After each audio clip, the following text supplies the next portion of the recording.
Hi, I'm Brian Trenchard-Smith and this is Trailers from Hell. Among the many Hammer films to be critically reviled in its day was The Stranglers of Bombay. A succession of brandings, stomach slittings, hangings, eye gougings, hand loppings and mass stranglings give it more of a sadistic undercurrent than any of Hammer's overt gothic horrors. And yet, as you can see from this London poster, it carried an A certificate.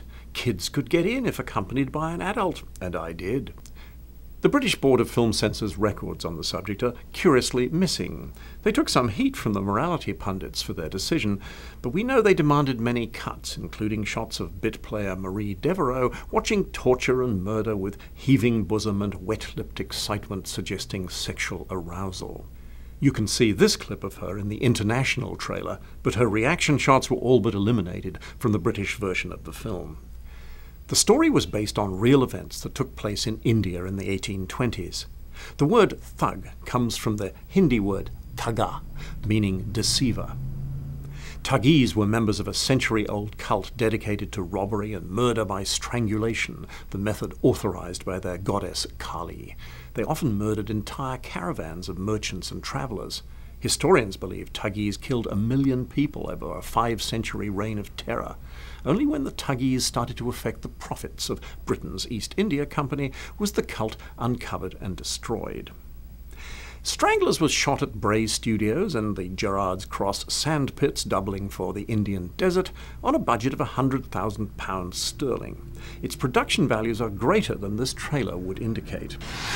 This is Kali. There's Kali, a face only a mother could love. She reigns supreme. There's Hammer supporting cast regular George Pastel in his best performance as the cult leader. It's a prescient depiction of the power of religious fanaticism.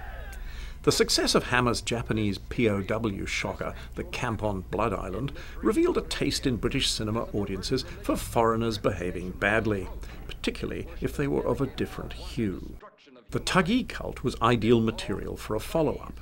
The script was by an American writer, rare for Hammer, David Zelig Goodman, who went on to write Straw Dogs for Sam Peckinpah and Logan's Run for MGM.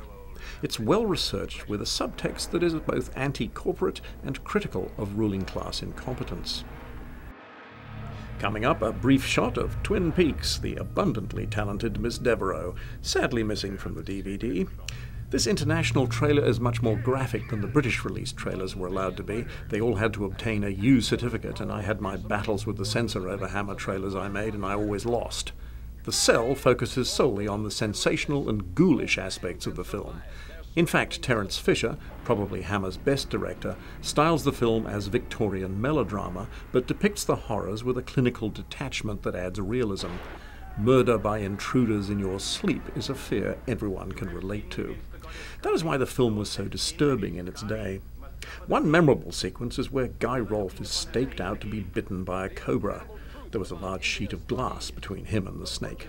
His pet mongoose attacks the cobra, courtesy of some stock footage from an Indian documentary, though the British censor cut the actual death of the snake. When Spielberg and Lucas were cooking up Indiana Jones and the Temple of Doom, they might have been influenced by the Stranglers of Bombay, in Strangloscope, no less.